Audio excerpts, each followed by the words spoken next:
কি রে, খাস না কেন? ওই খাচ্ছি তো। অপমানটা হজম করতে পারছিস না? না, কি বলছিস? আমি বুঝলাম না, তুর্য, তোকে কেউ একটু অপমান করলে তুই এত রেগে যাস, আর এতগুলো অপমানজনক কথা বললো তুই একটুও কথা বললি না, একদম চুপ, একটু রাগ করলি না, ব্যাপার কি?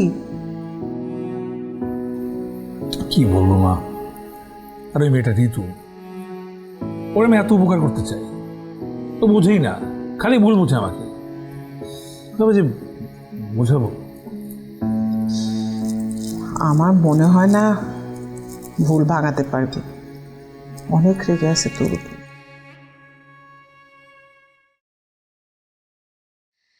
আমি কিন্তু হেল্প করতে পারি। কি help? আমার তো মনে হয় তুই মেয়েটাকে বেশ পছন্দ করিস। এমনিতে তো ভুল ভাঙানো সম্ভব না, তো যদি বিয়ের প্রস্তাব দিই, ধর বউ হয়ে আসলে, তখন তো ভুল ভাঙানো সহজ হবে, তাই না? কি কি হয়েছে? কি বলতেছ? ও,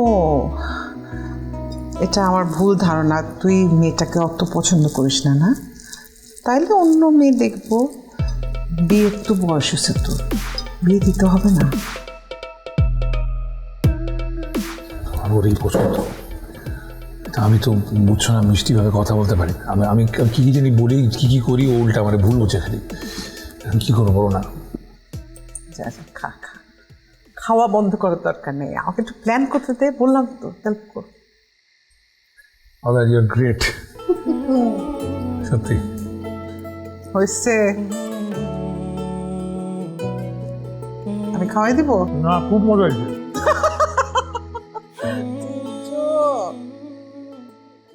তিব্বত কদুর তেল চুলকে করে শক্ত আর মজবুত, ঠান্ডা মাথায় ভালোবাসার জয়। আপনাকে তো সবই বলছি, একটা ভুল বোঝাবুঝি হয়েছে। আমার ছেলেটাকে আপনারা যেরকম ভাবতেছেন ও তেমন না, একটু হঠাৎ করে রেগে যায়, এই আর কি, আর কিছু না। দেখেন, এটা খুবই স্বাভাবিক ঘটনা। পৃথিবীর কোনো মায়ের কাছেই তার সন্তান খারাপ না।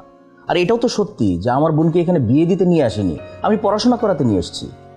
কিন্তু একদিন না একদিন তো বিয়ে দিবেন। হ্যাঁ, বিয়ে তো দিতেই হবে, তাই বলে আপনার ছেলের মতো কারো কাছে না, দেখে শুনে একটা ভালো ছেলের কাছে বিয়ে দিবে।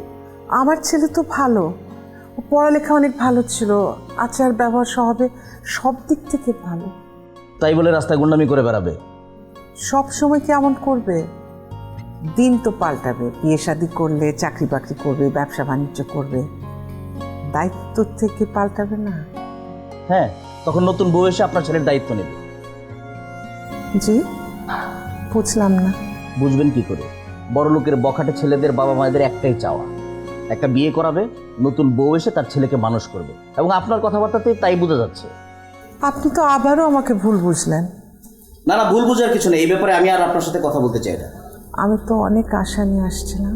প্লিজ, আপনি আমার বাড়িওয়ালি, আপনাকে আমি যথেষ্ট শ্রদ্ধা করি, বাধ্য করবেন না আপনাকে অশ্রদ্ধা করতে। আমি যাই, কিন্তু একটা অনুরোধ, আরেকবার একটু ভাববেন, ভেবে আমাকে জানান। ভাবার কিছু নেই, এই ব্যাপারে আমি আপনার সাথে কোনো কথা বলতে চাই না, প্লিজ। আচ্ছা, আসি।